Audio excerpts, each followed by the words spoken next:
I wanted to heal. And a big piece of it was realizing that everything that we ever learned was a lie. And I don't mean that lightly. From my mom or my dad or my aunts or my uncles or my teachers was passed down trauma that was instilled in them to remain safe. The X factor that people have, everyone has it. We all have it. It's just there's a map to get you out of your own way so that you can sit in the power and be in your own driver's seat, and suddenly you have it too, because everyone has it. I've been really looking forward to this. We did it. It's the evening here, it's the morning for someone, and the light works, and that's all that matters. Yeah. I've been with you in a telepathic way since we first spoke in October because I felt such a deep connection and resonance with you. And I'm obsessed with that. I just spend my life seeking fellow people in the world who walk the earth with an open heart. No pun intended. And a desire to just express themselves fully, no matter what the world is telling them to do, which is what you are in every way, just a consummate creator and artist. And there's no separation between you and your expression and your art and the way you live your life and who you are. And it's all just one big whole human, which is how I feel we all should be, especially for our mental and our physical well-being, but also for the society, because we create the society. So if we are functioning from that place, then the society will be mirroring that place. So anyway, so incredibly happy to have you here and to be with you. And I would just like to ask you how you're feeling. Well, first, thank you for having me. I also felt the same when we first were talking when I was in New York, and I think we had to both say, we have to go. We have to hang up the call, because I think it could have turned into hours of conversation about everything under the sun. So I'm so thankful to be here too. I am feeling really good. I have this part of my existence where I acknowledge and see what's happening in the world, and I recognize that there's a lot of fear that is in play right now in the world. Not only in the US, but also other countries that have been experiencing this kind of fear for much longer and much deeper. You know, the perception of the states or the positioning that they would like to have is that this beacon of light shining upon everyone, such freedom and love. And really, I think it's the unraveling of the systems in play that some of us have known have been there for a long time. Yes. And I feel good that I can see it without feeling lost in fear. I've been talking to friends and offering assistance on how they can begin to consider leaving, visa applications to different spaces should they want to leave the US. Also just the importance of, really knowing that if you live in a red state, that you are funding your oppression even more so maybe than a blue state. And so just these considerations that I know it's not easy for one to uproot their life. I don't expect or assume or think that it's a decision that most people can just snap their fingers and move. But I think oftentimes there's a pathway out of harm's way into a safer environment. And so if that means to a different state or a different country, I think that those are conversations that should be happening now. And I think it's a time that we look inward and say, what's important? Is my circle of friends more important than my potential safety?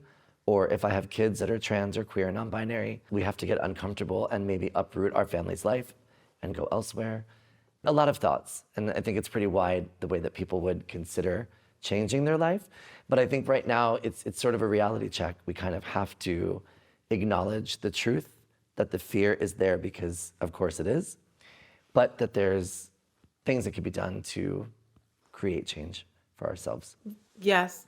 And also I've been really thinking about it a lot, obviously. And I had just one of those intuitive moments like, oh yeah, you've been pretty much forced to dim your light since the minute you were born. So what did you do? You just shined it brighter. Like, okay, like this isn't the first time. I mean, this is how this is what you've been exposed to always. Yeah. And what have you done? You just took up space, didn't allow yourself to be broken, and confronted the anger and the rage and all of that, and healed and stopped blaming. But that's a big piece of it, isn't it? And I know that this might sound to some, when I talk about this topic and say it in this way, it might sound insensitive, or it might sound like, oh, that's just, it's so easy for you to say. But the truth is, I really fundamentally believe on like the deepest possible level that when we work on our self-value and our healing and forgive ourselves for the things that we couldn't control and didn't know, and truly feel in control of our lives and empowered, the victim mentality shifts a bit. You know, I'm summarizing this in a way of a quick exchange or a fairly quick exchange. But when you succumb to your environment and you are the victim, the reality is, let's say you are in many ways, from either a societal point of view, a religious point of view, a governing body and law point of view, there is reality and truth that we are a victim as an oppressed minority group. And how marginalized you are is how deep-rooted that systemic approach to the oppression is. But when you work on your own healing, and when you could step out of that victim space, there is an empowerment that comes through that I think helps shine a light on the way out, that you're able to implement strategic changes that could align with the goal that you have. And maybe that goal, for example, is being born and raised in the Deep South and knowing that you just want to move to Chicago, Illinois. You know, there's a lot of obstacles in the way, but I really believe that if you can get your head into feeling, more power, self-value, somehow, some way, shape, or form, opportunities begin to align and the pathway out is there. And I understand feeling targeted and oppressed. I understand it. But I also think it's so important that people don't remain in that space. I think it's one thing to have a conversation about the reality, which this is the reality, but I also think adjacent to that, we have to also find the way out. For me, I think a big piece of my ability to feel like brave enough, if you want to call it that, open enough, fearless enough to be myself, show up as I am in whatever expression that might be for that moment. You know, use my money to get me to see and experience places. Travel is a big passion of mine. And to get myself into these spaces so I can experience the way that other people in the world experience. It was like the biggest aha moment that could ever be. It was like a merging of the exploration of my queerness in all of its pieces, and also a journey of self-love and self-value that I didn't know I didn't have until I found it. And then I was like, oh, I could do anything. Was that a moment? Yeah, I think it happened over the course of about 3 or 4 years, but there was one conversation that changed my life. I traveled for the first time to Europe in 2012, and I did a 3-month trip with my brother. And I remember arriving in Berlin and feeling this weird, inexplainable, zappy energy in the air. And I didn't know what it was, so I kept going back. And in 2014, I met someone and had a 3.5-hour conversation in a bar, in a queer bar. And they had just finalized treatment for cancer. They had done some reading on not only queerness, but into the spiritual world of indigo children and crystal children and rainbow children, and just some other conversations that all aligned to this 3+ hour conversation about the intersectionality of our medical backgrounds and our exploration with selves, and always feeling different in gay bars. You know, I would go to gay bars and gay spaces, but I didn't know how to explain it then, but nothing ever made sense. It was like, I don't understand what's happening. From my sexual orientation to my gender identity to my spirituality to my self-expression. This conversation brought everything together that I had been exploring in my literal exploration of Europe and being in Berlin, and also having traveled and having done events and parties and meeting people from all over. And it just, that moment for me was like the Big Bang Theory. I don't know how to explain it. I totally understood myself in a full way. Of course, I'm always learning, so I can't say that I'm still learning now. But in that moment when I left I was like, I can do anything. It all just made sense. You stepped out of fear, out of victimhood, and into a belief in yourself. And boom, you followed your intuition. Which for me, I didn't graduate high school. I didn't go to college. I wasn't able to do those things because of my heart condition, which is fine. There's no sadness about that for me. It's not something that I don't think about that with value or my capacity of intellectual conversations. It's just something that I didn't have with my medical background. And I think all I really ever had was my intuition, which when I think about it, even before I was more self-aware, was always there. And I think once I understood that it was my superpower, I use it all day, every day, and it guides me all the time. But I do think stepping into that self-love and self-power and that value aligned with my intuition, which I think is my biggest gift in the world, because I'm terrible at 1,000 things, but I'm fairly intuitive. That merging allowed me to really feel, quite powerful in who I am. It's almost like you got lucky in a certain way that you didn't get all caught up in the intellectual, brainy things. And in a certain way, you were forced to listen to what I think is the much more powerful part of who we are, because we all have intuition, and we all are connected to the intelligence that we all come from. So we all have this endless ability to connect to this endless intelligence. Yeah. That gets blocked a lot. I think, we get very stuck up here. So that's why I think it is very scary to pick up and leave where you are. It's also scary to step out of your victim mentality. Like, all of that gets very comfortable. It's very hard to make yourself uncomfortable, purposely uncomfortable. But I think from my experience of life, and obviously from what you're saying, you did that and you went with it, and then you had this incredible portal open, this conversation in a bar and meeting somebody, and it opened up that portal into so much more. It was like when Oprah talks about that aha moment. You can hear something 1,000 times, and then you hear it from someone in a specific way, whether it's the timing, the tone, the empathy behind the conversation. Could be any of these things. And suddenly it just makes sense, and you just hear it differently, And I never really have considered how many conversations I had that were the same or similar as that one, as in how many times that I maybe ignored lovely conversations that had the ability to potentially disrupt my life. But I just know that this one was that one. I think that it worked because I had begun exploration already in my own, especially my queerness, from being in Berlin and being there again during this time. And I think maybe I was just ready to receive this complete conversation, because it really was mind, body, and soul, with a big emphasis on this medical situation that we both shared, which I think is not unique. Many people have a lot of medical conditions, but period, as in, I don't want to invalidate. Many people have many medical conditions that are very difficult to navigate. In my case specifically, I was born with mine, so it's all I've ever known. So I think I don't know how to separate my life without it. And she had an interesting way of bringing this topic up about that it's part of you. I remember saying, I don't really ever feel rage in myself. It's not an emotion that I think I really have.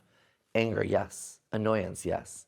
Irritation, yes. But rage, it's not really inside. And she said something like, did you ever consider that it's your body's way of protecting your heart? Because when you feel rage, that's the area in which is affected. And it could be your intuitive body just keeping you calm, which might be true, might not be true, but somehow it just resonated and it made sense. And I was like, oh, that's interesting. Maybe the body and the mind and the soul really do communicate to keep us safe, alert and safe and guided. Like, It's you that. think that something is a terrible thing and the worst thing ever that's happening to you, Yeah. but then you don't know why that's happening and how that outcome could be for the better for you. Or the best thing that could have ever happened. Which, again, in this moment that we're in, it's not like it hasn't been awful. It's just that the awful and the shadow is really in our face. Mm-hmm. I just wonder that that's happening at the same time that we're having this type of awakening, this type of conversation. It's much more natural and normal to be speaking this way. People are going to understand what we're saying, and they're going to have their own experience of this. And those two things coming at the same time just makes me, what's on my mind is, how do we respond to this moment in the best way? Like exactly what you're saying, like anger, yes. Frustration, sadness, depression, anxiety, fear of having to step out of where we've been and move or do whatever we have to do. What kind of discomfort do we have to go through because we're at this extreme point of looking at the shadow of ourselves right now, and what is our response to that? But maybe hopefully it's not remaining victims. It's not being enraged, let's say, as opposed to angry. How do we get to a place of unity? How do we get to a place of not dimming ourselves, not being afraid, shining brighter, and finding a way to unify? I think that a big piece of it, so this is my experience from myself, and I would share this for someone who might consider that this could resonate with them. I do not come from a lot of money. And from upwards of 18 years old to about 35, with the exception of 2 years when I worked at a hotel as a concierge, where I made a cute salary. And then I had to undergo my 8th heart surgery, which then I left. I did not make a tremendous amount of money. I was making it work. And I really refused the idea of getting a full-time job, because I was like, there's no way that I had all these surgeries and lived this long to be behind a desk for me. And I didn't know what I wanted to do, and I didn't know exactly what my vision was, but I knew that I was okay with it being created in front of my eyes, and I was okay with giving up comfort and money to get by enough to keep being able to pay my bills, to keep being myself. And through this exploration became small opportunities that allowed me to continue to keep doing what I was doing. And I knew and believed that I wanted to be myself and find a way for my thoughts and my visions to somehow intersect with some kind of expression and art that somehow mattered slightly. At the same time I was doing that, I wanted to heal. And a big piece of it was realizing that everything that we ever learned was a lie. And I don't mean that lightly. I mean that quite literally. Everything we ever learned was a lie. How unintentional that it was, or how intentional that it was, from my mom or my dad or my aunts or my uncles or my teachers, or wherever the voices were coming from, was passed down trauma that was instilled in them to remain safe. And if you look back at the history of the world, there are tribes and people and ethnicities and races that have been oppressed and controlled and dumbed down to be in small shells of perceived safety. And they don't know how to be other. And so once I realized that everything that I was ever told was a lie, I was able to forgive myself for not knowing, forgive others for instilling lies in me that they didn't mean to do. And I was then able to see the truth behind things. And it also made everything so much clearer. Every conversation, every negotiation, every choice that I made, everything was made more from my version of truth and vision. And it made me feel so much better deconstructing and stripping down and rebuilding myself from a place of intuition and hopefully truth. I mean, of course, we don't have everything right all the time, but the journey is truth and empathy. So I try really hard to lead with that. But it's so important to me to share that message of realizing that we were lied to. From the government to our family to our religion to all of it, you know? And it's sad when we figure it out because it's heartbreak. Like, what? You told me this? And, you know, there's a moment that you could blame someone and, again, feel like a victim. But the truth is, they also didn't know because they didn't have the tools. They couldn't do better because they didn't know better. And maybe they did subconsciously, but it really never came to the forefront. Maybe they were in survival mode and you just don't, some people don't have a moment to consider any of that. Or maybe heteronormativity has taken over the world and having these thoughts seem out of the box, they don't even give themselves permission to explore. And I think one of the beautiful things about queer culture, the queer community and queer people is we get to break away from those molds. And I think there's a bit of an opportunity to meet more people that have explored this because it's important to us to be free and be authentic and be ourselves. Wow. What you just said was so powerful and wow. Everything is a lie if you are told in any way that you can't be exactly who you are. That. One. Let's put it on the... Two, that you should be afraid to be who you are. But the truth is, and I say this here, and I've said this before because I think it's so important. I'm sitting right now in Barcelona, and you're LA or New York at this moment? New York. You're in New York. We are in spaces that we are free enough to have that conversation. I have close friends who have come from parts of the world that your freedom can only live in your mind because you are literally at risk when you walk out the door for more than likely physical harm. And the continuum of physical harm could be from assault to death. And I don't mean to say that to correct you. That's not what I mean. I'm saying like in the context of... No, I understand. Yeah. That's a big deal. I mean, that's something important to acknowledge. I remember there was a conversation when there was a movement for gay marriage to be passed, which for the record, love that and happy that that happened, but is not the center of what I would consider the most important piece of our movement. We love equal rights, but for me, this is an extension of heteronormativity that we're subscribing to something to once again be accepted and valued based on somebody else's perception of how that life should look.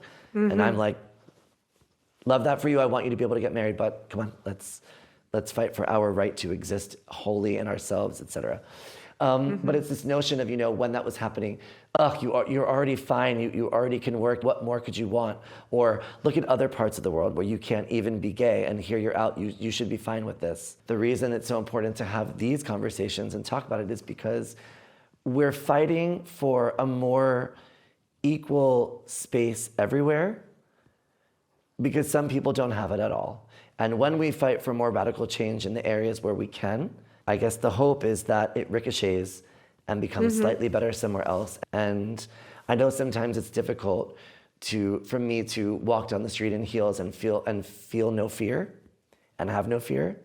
And the reality check that what a privilege even that is. That not only do I feel comfortable and confident to express myself as I wish, when I wish, wherever I am, but this in and of itself is not only activism through visibility and through us as queer people being generally alive and existing. But it also, I think, helps in some way amplify the potential of change that could occur by way of seeing us out in the world. Well, it definitely does. We hope. I don't know if it does. Do we know? I don't know. I hope. I mean, it helps other people to see who they are and the possibilities, that they're not alone. I think every little bit collectively makes a change, I think, but I think so. Fingers crossed. I think so too. I think so. I mean, obviously the change that needs to happen is so enormous and there's so much more to do, but you're rebelling, you're resisting, you're insisting on being yourself, on not being erased, on being your whole person. In my opinion, the most important thing you can do, if you are allowed to do it or can do it, but you're doing it for now, you're doing it for the future, you're doing it for maybe even a time that you won't even be here. But like it will. But that's the goal, isn't it? Somebody asked me recently, I think the question was something like, what do you hope is your legacy when you pass away? And I was like, I hope that my entire being doesn't matter anymore. Dressing how I want and walking and being with my friends and acquaintances and collaborations and fun and just existing, like what I wear and how I look, the goal is that it doesn't matter at all. That we've come that far, that what I did is of nothing. That's incredible that you don't have to fight for love. And when you think about the nature, when you think about the intelligence that we're all born from, including obviously, we're nature, everything's nature. It makes no sense that you have to fight for love, that anything has to fight for love. That makes no sense. That's only something that's been created from the delusions and lies and fear and obsession with power outside rather than inside, that this world is, that's now crumbling. So speaking about how you exist in the world and how that's your big form of activism, can I hear about what your style says about you? I don't know if I have an answer to that. The truth is, for me, I wear many different styles of clothing. Sometimes I'm in jeans and a t-shirt, and sometimes I'm in something like this. And I don't know that there's a through line to a certain garment or a certain style or a certain expression I'm attracted to. It's more that sometimes I get excited and see something and want to create something and work with friends who are designers to make it come to life. Well, I think when I was younger, I shouldn't say I think, I know. My style when I was younger came from watching the supermodels. Because I was alive during the time that it was Naomi and Christy and Linda and I just remember seeing such strength and power in their bond with each other individually and together, them just being themselves. And I always thought it was so cool before I had a way to articulate or think about this, but I always thought it was so cool that they sometimes would be topless or nude because that's what the art form called for. And sometimes they were in ball gowns, and neither one of it to me ever felt or looked like that they weren't in power. It always looked that they were still in their skin, in themselves, and making choices that they felt comfortable and confident with. And I think that was a really great lesson, because as I got older, I understood and learned through the world that like sexuality and female bodies are so targeted. And how nudity is, in the States anyway, well, many countries, the States included, it's so quick to go to someone and slut-shaming them for being nude. And I'm like, but that's how we're born. Like, that's literally how we are born into the world. Right. And I think I just was really attracted to the array of expression that they had.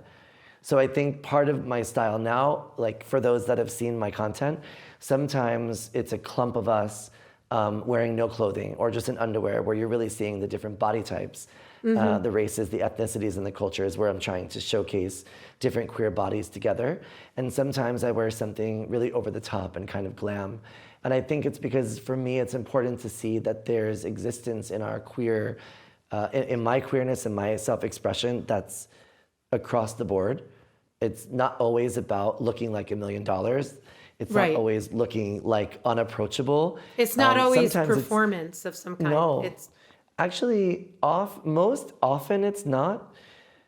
If I have to host or MC something, then usually I'll work with a friend who's a creator and a designer to put a look together, because I'm going to be on stage, and it's kind of just part of the magic of the evening to sort of, I'm MCing, so to look a bit over the top.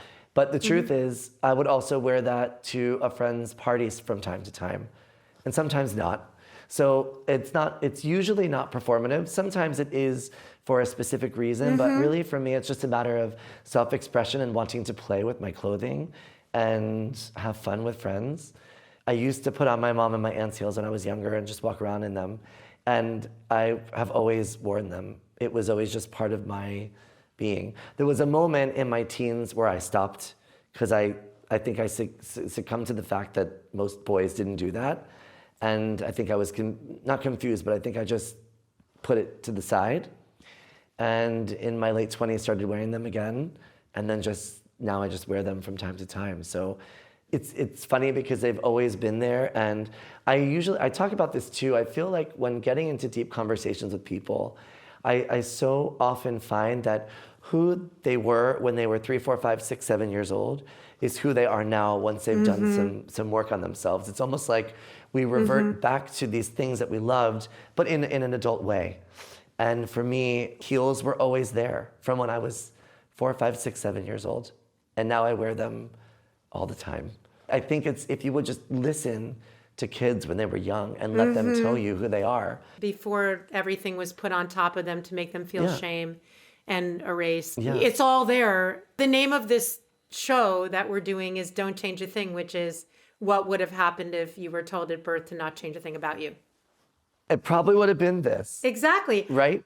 Basically, I probably would have been doing the same thing, but my route would have been a little easier in my heart and my soul. You know, I came around to it because it's who I am. But the pathway there would have felt more supported and more validated without having to do such deep work later as an adult, because I would have had the foundation and the love and the support in the beginning.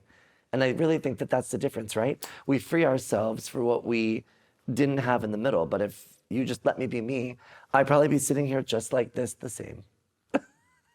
And we would have a different world.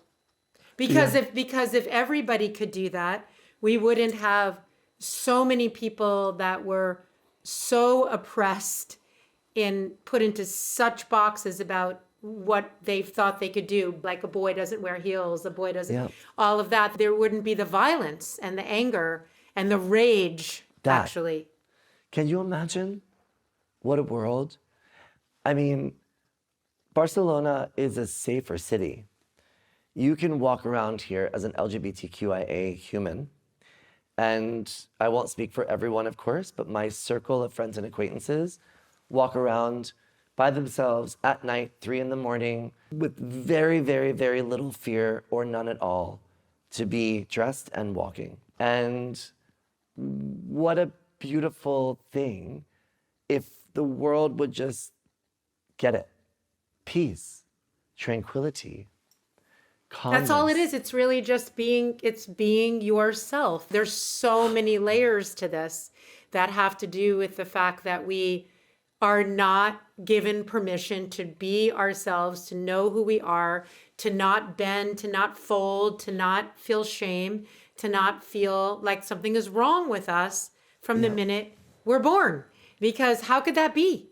That's like not possible. It's illogical. And it makes me really angry. And, back to what you were saying about clothing, and you can see the problems. You see the problems in all the homogeneity, how everything is the same, how everyone feels they need to be the same, that they need to be sheep, that they need to fold in. I know that a lot of cis men are terrified to wear a certain color or a certain shape. Why should we be afraid to wear anything or to express ourselves in any way? It makes no sense. It's absolutely illogical. In nature, I go crazy over the colors that are together that you would never think about, and the shapes. And I see in the trees or in things, coats and sweaters and jackets that I want to then make or wear or put together. How could that be wrong? And in fact, I definitely want to make the point of what you were saying, that sometimes it is jeans and a t-shirt. It doesn't mean that it's not that. It doesn't mean that you always have to be one way, because ultimately it's just, what do you feel? Who are you in this moment? What feels you in this moment? What speaks to you? And then if you were listening to that, you probably wouldn't be buying things that disintegrate in 5 wears. You wouldn't feel you had to keep up and copy other people, celebrities. You would be connected, comfortable in your skin, and connected to what feels right to you. And I love the idea of it, because you would just have such power walking down the street, and that could be in jeans and a t-shirt. This is a conversation that gets brought up with me with many people. I get asked a lot, what's the difference for you between gay and queer? And they ask, what does queer mean to you in general? And without going too deep down the rabbit hole for all of that, my conversation about queerness is it's freedom of the mind. Queerness is freedom. To me, it is the notion that we as human beings are in the driver's seat of our lives. Maybe we've done some work, as we were talking about earlier, self-work, self-love, self-value, all of it, exploration, realizing it was alive. And now we operate from a place of internal, I don't want to say selfishness, because I don't know that that's the right word. I would say we operate from a sense of strong self. It's the mindset that I don't need to do what you're doing for me to be validated. And I think, for me. And then thus what comes along with that, with freedom, is my expression.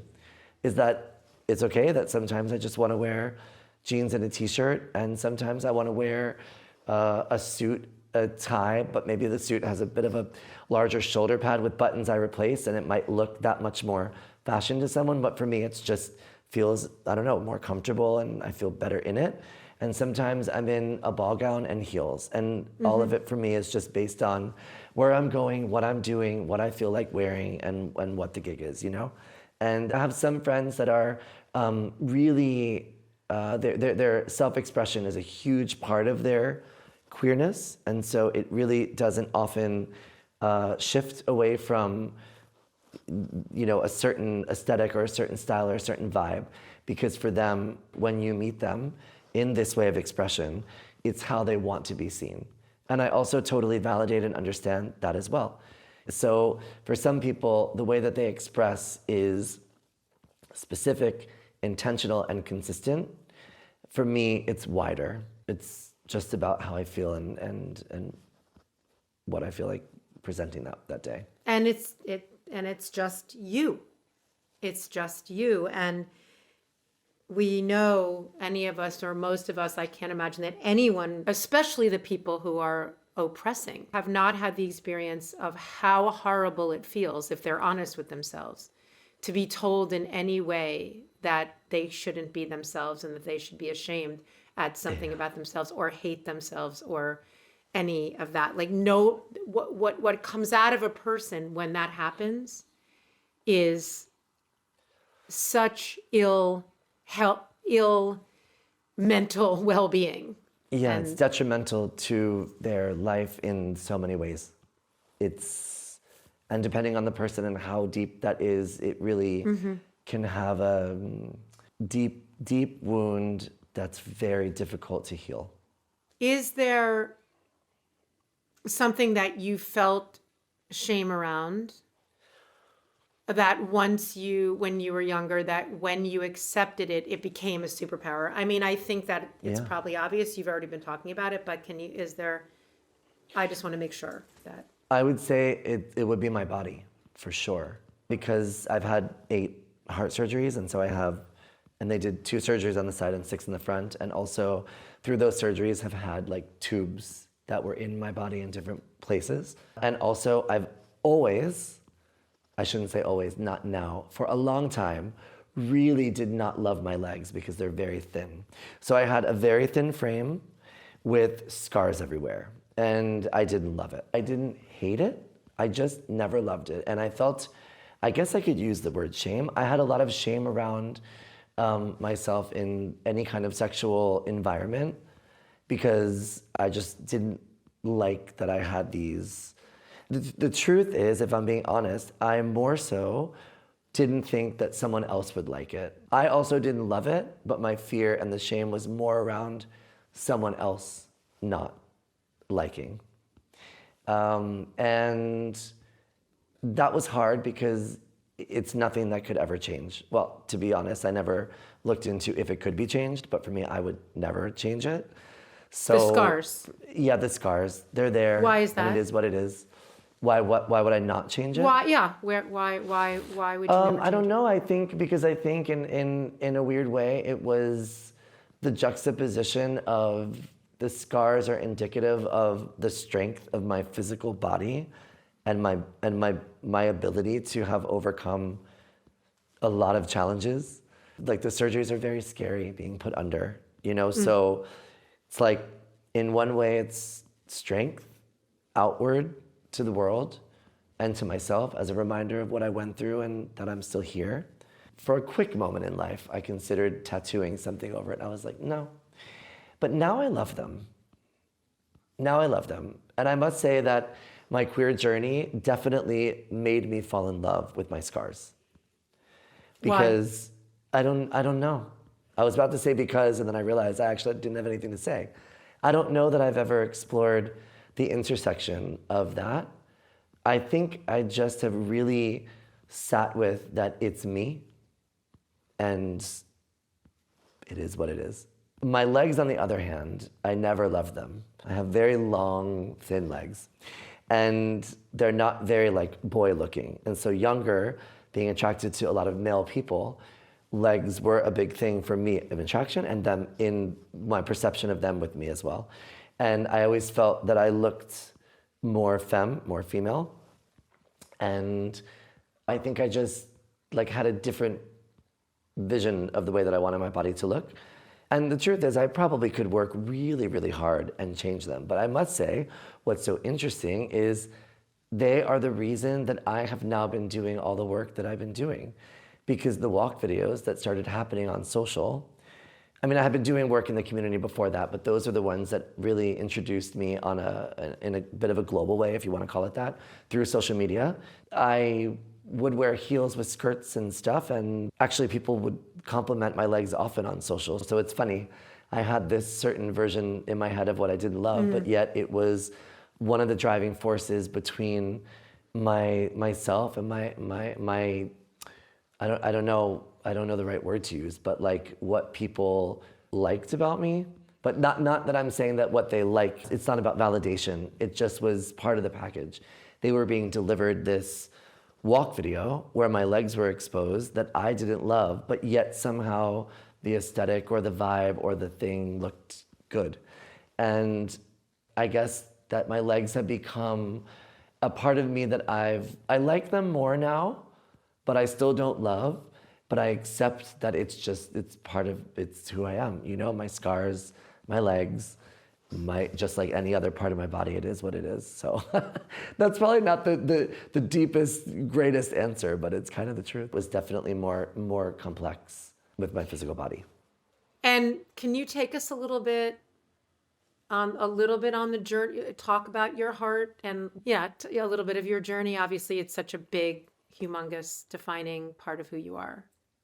Sure. So I was born with a heart condition and they had no idea what it was. Went immediately into an incubator and had surgery within 36 hours of being born.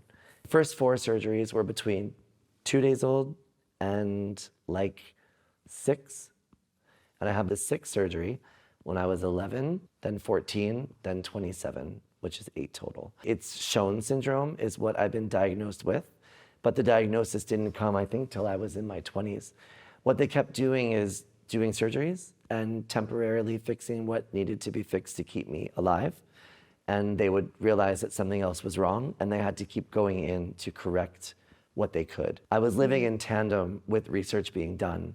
Wow. And so I was sort of a guinea pig, for lack of better terminology. It's something that affects the whole left side of my heart. I have a metal valve. My aortic valve is replaced. There's some Teflon patches on the left side of my heart. Basically, I don't have an artery in my left arm. So they removed it so it stops up on my shoulder, and they rotated the artery so the blood could pump. And I mostly haven't had any problems, except that twice I went to have my teeth cleaned and took antibiotics before and came down with endocarditis twice, which is bacteria of the bloodstream. And those were 2 times that we also thought that I probably wasn't going to make it, but I kept going. So I've had 8 surgeries, multiple procedures, endocarditis twice, some catheterizations along the way, and some scares here and there, but all is fine now. All is fine now for now. But it definitely is something that I don't know life without. And in retrospect, in hindsight, as I've gotten older, I'm actually really thankful for my heart condition because I think that it allowed me a bit of understanding without words when I was younger to really know that tomorrow wasn't promised. Because I remember being in hospitals and sometimes people would go into surgery and then I wouldn't see them again. And whether I knew or never knew what actually happened, in my head, I was like, oh, that person didn't make it. And it was a reality check from a very early age that life really isn't promised. And so I think in some ways, I think maybe that helped my ability to live life a little bit less full of fear, and maybe was a bit of a catapulting to like self-exploration more fearlessly. And I think it taught or instilled in me a lot of empathy. And I think that I've had a lot of positive things come from my heart condition. But I guess I can never say it so matter of fact, because again, I don't know life without it. So it's like kind of intersectional in a way. It's put you very in touch with the fragility, and also, it seems what you're saying, because of that, how utterly important it is to live it with all of the gifts and dreams and everything that you've been given. That for sure. And I think that gets instilled again and again and again in my own life as I'm aging and remaining alive. It's an important piece to everything to really know that, from my perspective, the best way to live life is just to be. And so much of that to be is about finding yourself, knowing yourself, expressing, and also knowing that plans are great, but to live on nothing but a plan for the future doesn't permit you to be present and to be. And so I don't know if I have the best way of saying what I think is the perfect middle ground. I do just think it's so important that people just be. That's the place that is the most spacious. Yeah. Where anything can happen. You're not blocking the possibilities. For people to understand what being is or what it is to be yourself, how would you explain that? So I would say that it's the hardest thing to do is to be. Because it takes so much work to get yourself into a position to be comfortable and delicate and kind to yourself. And it probably sounds like the simplest because it's so simple, because it is theoretically, but I think this is the most challenging thing for someone. I think that if I were to give unsolicited advice on how to get there, it leans back into acknowledging that everything you ever learned was a lie. That for me is that is the root. That is the key component. It is the manifesto to being. Because if you can't acknowledge that, you have no way to get yourself to the other. Well, right, because then you're still living in reaction to the lie. For myself, the way that I can relate and connect to that, and the way that I get to just being, is I'll just breathe out the fear, breathe out the patterns, the story, everything that you're carrying, and it works. A small example is if you're a person who, in a situation that has nothing to do with you, has an extreme emotional reaction to something happening, then that's a signal that we need to work on something. There's something that needs to be healed inside of you if you're having the child urgent reaction. And I think also it's maybe the simplest thing to see in yourself is constant either anger or emotional involvement in something that doesn't have anything to do with you. And if you could acknowledge that, it's a great starting point to say, I must be not centered inside. Also, I don't want to sit here and sound like I'm this healed, complete, whole person. Or am I trying to say, like, you can get to be perfect? You're never there, really. There's a comfortable place in life where you can get to, which is just being healed of these surrounding noises, where you're still in situations every day that you need to make decisions and you're understanding things and you're listening. But it comes to a place that I think what would be the position of someone who has worked on themselves is your reactions are based on what's in front of you as they're occurring, and not stories that are being told in your mind for what you're experiencing, you know? Right. And if you can get yourself to that place, then there's a lot more sense of being, because you're listening and you're responding, you're not reacting. Right, and you're not living in your story. No, you are accepting the story in front of you as it's being told, and you are responding and conversing about that situation. Something that's sort of, if we want to call it a pet peeve of mine, are people that tell you who they are, and then someone doesn't believe them. And this has happened a few times in my life where I've been in a space with, could be queer people, part of this, where someone will say, here's who I am, here's my ethnicity and my culture and or my race, and someone not believing them and having this combative conversation about one's identity.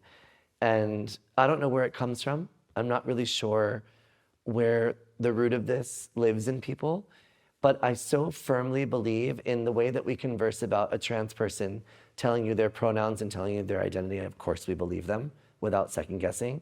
And I'm like, if you are a person who wants to be seen and validated for who you are, we need to give that to other people as well.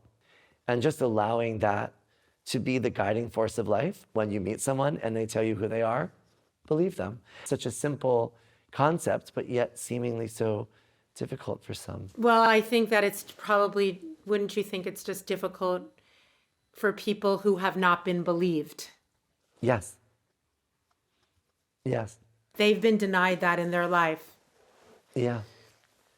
Being believed for just saying who they are, right?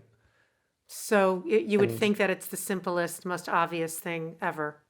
Allowing yourself to experience what's in front of you and trying to remove judgment, all of those things, they happen naturally in the pathway to trying to heal oneself. Yes. And it's been ripped from us on purpose to oppress us, to keep us part of the masses. So It's the lie. it makes sense that we don't, that it's so challenging for us to. It's part of truth. The lying is just so massive right now. Where do you even begin to find the truth? But you have to, it's from within. From within. We have to find it. We are not powerless ever, and definitely not in this moment. We have so much power within, and that's what the system doesn't want us to know. So it's upon us right now to know how much power we have. Yeah. And that begins with being the truth of who you are. It begins right at the core. If you are living a lie, that's why we live in a society of lies. Like it's got to go right back to the beginning of your own healing. And if you're having a very strong reaction to someone's identity because it's different than yours, then it has most likely to do nothing with them, but to do with your own feelings of erasure and that you are not Totally. believed. Totally. Otherwise, you wouldn't 100%. hate. Yeah. Just hate being a centered, frontal, forward emotion on a regular basis. And I've met people that live anger forward. And I'm like, I want nothing more than for you to see that there is possibility on the other side. That cannot feel good. That cannot feel, there's nothing No. good about that. Even on a more subtle level, the absence of love, Yeah. that's even more insidious in a certain way. Whew. Yeah. Anyway, when do you feel the most vulnerable? I think at times when I'm sitting with myself and I'm contemplating life and goals and vision and, being a critic of oneself, which I try not to, but I do feel that I'm the most vulnerable with myself when I'm sitting still and being honest and having internal conversations. There was a point a few years ago, I think it was, I want to say 2017. I was living in Atlanta and I was working in nightlife and throwing fun parties and curating events, and life was cool and it was good, but it wasn't enough. I was happy, like I experienced joy often, but I didn't feel that my life was fulfilled And I also didn't know at that point that I deserved everything that I wanted. There was a bit of conflict internally for this. I remember taking a trip to the water because for me, I'm from Miami and the water is so important to me. I'm like, whenever I'm feeling really, really in need of clarity and comfort, I need to go to the water. Sometimes I speak out loud to the water, and I did that. And I was really vulnerable with myself, and I just had this open conversation, sort of open letter to myself, but hoping to hear something back, or maybe not hope, but I don't know, wanting. And I was like, you deserve more. Monetarily speaking, emotionally speaking, you deserve more. You deserve joy and to receive abundance. So I went to the water and I was, I would say, pretty vulnerable about asking for more and saying that I deserve more. And 2 days later, literally 48 hours later, I got a phone call from a friend who at the time was working for a campaign that was sponsoring some of the parties that I was throwing. And she said, we have a position available for a market manager to produce events for this campaign in this market. I think you would be amazing. I want to talk more about it and get everything aligned. And I think had I not spoken to the water at that time, whether the call came through because I was ready or not, I would have said no to that opportunity because I would have been living not in a way of feeling like I deserved it and Receiving. I would say receiving and deserving because I think I felt undeserving, so I didn't want to receive or was ill-equipped to receive. For me, it was the jump from nightlife and really activating in the city in a smaller capacity, which I think is also still so important. But for me, I had a vision bigger than that for my own self. And it was the introduction to wealth, not wealth as in like wealthy person, but a salary that I was like, I never had this salary before. And also put me into a position presenting experiences for the queer community and having a budget from that campaign to be booking and working with LGBTQ people. And so I was like in my world, you know, I'm doing what I'm good at. I was vulnerable enough to take the risk and take the leap from what I knew to something new. And now I'm in a position to not only have bettered my own life, but also I'm able to share this money and prosperity with other people over the course of 2 years producing these events. That's a beautiful story. And I understand that sort of resistance or fear of receiving or not feeling deserving, that how could it be me? One of the things I think about is that you are here and in this body and in all of these gifts that you've been given and your identity and everything about you to share, to express those gifts, to bring love into the world and to spread it as far as you can. And to be a vessel. Yeah, you're a vessel. Like your dreams and your gifts aren't an accident. They're not an accident. Like you're not an accident. There's nothing about you that's an accident. Billions and billions and trillions of things have happened for you to be you. Yeah. And in this moment that you're you, and in this moment that you're exactly you. So you're here to be supported to express those gifts and that beauty of you and to enhance the love that wants to come through you.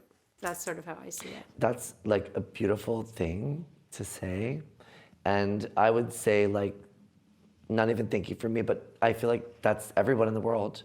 That's what I mean. I think the difference is that like some people step into that potential, not potential, some people step into that power and some people never do.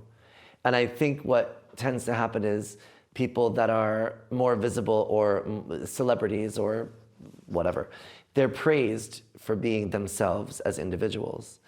And yet we have a way to compartmentalize feeling like we can't do that. So she can do it and she deserves it because she's famous and great, but I don't deserve that for myself, or I can't do that in my life because I'm not her and I'm not that. And I think the biggest lesson is seeing other people that are vessels, having had experience in some way to step into the light and be more visible. Well, to be having these types of conversations, this opportunity for me to be sitting here with you, I've done these things in my life for this conversation to align. But really, we could be having this conversation with every person under the sun if they would step into their power. And some of us just happen to have gotten there faster or sooner. And I think for me, the hope is that these conversations allow other people to have a mirror to step into that power so that you can then converse with them. You know, it's like a ripple chain effect. I literally get out of bed every morning for that. And I disdain celebrity culture because of it. I feel like my dream, when you say you want to leave and not have to think about this or dress this way, that like you don't even have to do this anymore because everyone's just free. That for me, everyone understands how powerful they are, how beautiful they are, how perfect they are in exactly where they are, no matter what, and that they understand that they're mythological, that they have so much power, that they have so much beauty, that they have so much spirit, that they have style, beauty, all of it. And the only reason why they don't feel that is because of the lie that's been perpetrated, including celebrity culture, which is saying that only a small handful of people, and it's not for everybody. I mean, a big part of Style Like You is disrupting that. It's not that they're bad. It's not that they're bad. It's what they're brave. They do amazing, incredible things, many of them, really admirable. They step into a lot of fears. I think that's partly why they're admired, because there's a lot of bravery in being out in the front and taking the risks that they take. It's the culture around it that you just live your life wanting to be them or thinking it's them and it's not you. Yeah.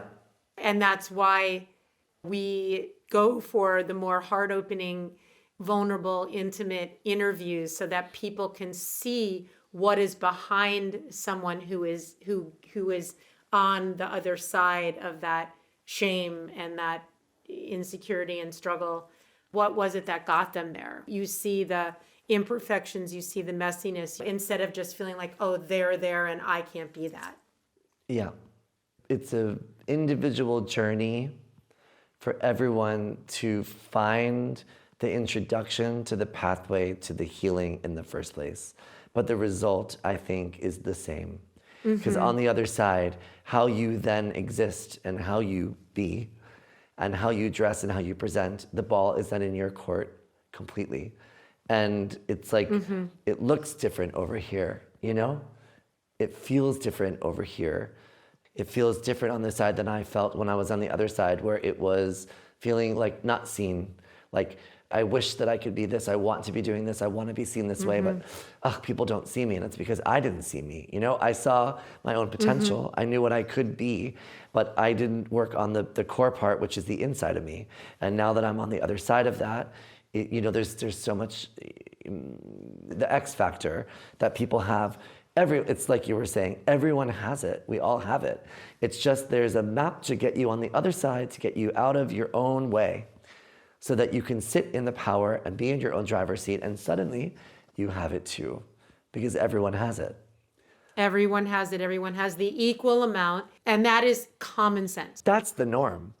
The other one that's considered to be the norm is the abnormal. That's the created, implemented, systemically, strategically constructed. That's the man-made construct. Man-made norm. It's the lake. Not the ocean, you know? Well, some lakes are real. That's the wrong terminology. Yes. Canals? Are canals? No, those are real too. What's the body of water a pond? Maybe that's what I'm trying to say. Or Ponds a reservoir? man-made, I don't know. Some body of water that's made by someone, as opposed to like a pool. I do love a pool, I must be honest. But in this way, the analogy works. I love a pool. It's the pool instead of the ocean, you know? It's like that small, you know, space that we created it and we put you in it, versus like, actually, that's a good analogy, huh? Because pools, you know, it's like there's chlorine and it's fake and it's pretty and toxic. There's tile and you're sitting in it, but it's toxic at the end of the day. And then you go to the ocean and it has healing, the salt water is healing to the body, and it's open and it's free, and there's so much life in the ocean, and there's nothing living in the pool because life can't live in a pool. So it's like, it's that. Would you rather be in a pool or the ocean? I like them both. Yeah, yeah. When do you feel the most beautiful? Oh, can I answer this real talk? Like really real? No, no. I'm going to say no. I'm You have saying to. I'm You have to gonna say lie. like No. I mean, I'm being honest this whole time, but I'm also like what you're asking, I have a lot of thoughts on. And the honest answer is I don't know that I think of myself as beautiful. I don't have a negative body image about myself, as in, I don't think that I think of myself in any capacity other than like a person. I don't know. Like sometimes when I'm dressed in a look, I'm aware that I come across and there's perception that I'm grander or maybe more beautiful or more whatever the words that someone would use. But the truth is, in my own skin, in myself, I don't know that I feel. Yeah, I don't know if I would use the word beautiful. I think I would use the word powerful. I feel more powerful and able to convey in conversations that I think would be heard more, like on a microphone if I'm emceeing or hosting a panel discussion or an event in a look, because I think that there's an attention that you kind of command when dressed and presenting a certain way. So I would say I feel the most powerful and able to be heard to share thoughts and conversations when I'm dressed like this. But I don't know that I would differentiate between the way that I feel like actually. Is that weird? There's nothing weird. Your answer is your answer. Maybe you feel the most beautiful when you feel the most powerful. Could be. I don't know. There's no be. perfect answer. I will say I feel the most confident and comfortable when I'm intimately sharing space with my closest and best friends. I think I guess I would say I feel the most joy, and maybe I could use beautiful, but still maybe not that word necessarily. But I definitely those are the times in which that it's the most important to me, is like time in those situations. Mm-hmm.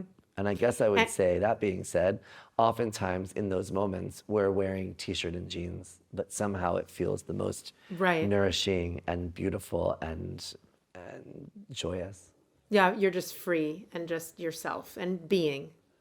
Yeah. Being there it is is beautiful. Again. Being. There's no way you can't feel beautiful when you're being. Maybe it's that. This felt like a mini therapy session because I started saying in the beginning, I don't know if I have an answer, but maybe that's the answer. The most beautiful when you just are being. It feels so free and beautiful. There's no way you can't feel beautiful when you're being. That's impossible. And that is such an incredible thought. Because it means that we're supposed to discover that. Yeah. We're not supposed to think that we have to contort and twist and change ourselves. We're just meant to know that we can just be, and that's when we feel the most fucking beautiful. I will say from myself, outwardly looking, so when I see humans, whether I know them or not, friends, acquaintances, rando schmando, when I meet someone or I'm with someone and I can experience that in that moment, in that conversation, that I'm really receiving them, like you can really tell when someone's themselves. I find them to be so beautiful. Mm-hmm. Yes. And it never has anything to do with what they're wearing. Yes, there are moments that I see people and I'm like, you look amazing. Like I'm looking at you and you look amazing, you know? But if I'm talking about beautiful in the context of receiving someone's energy, I think it's never about expression. It's about receiving someone fully and experiencing this, like them being them. And I find so much beauty in people in this way. And I also find such beauty in imperfections. Oh, I love. It's like, you know, people's things about them that just are them. I'm like, I love it. Me too. It's an imperceptible thing. It's how they feel. When they feel beautiful. They're beautiful. Yeah. Because you can receive it. It's so real, you know? I know that you're so happy and joyous and you feel great, and that makes me see you as fucking beautiful.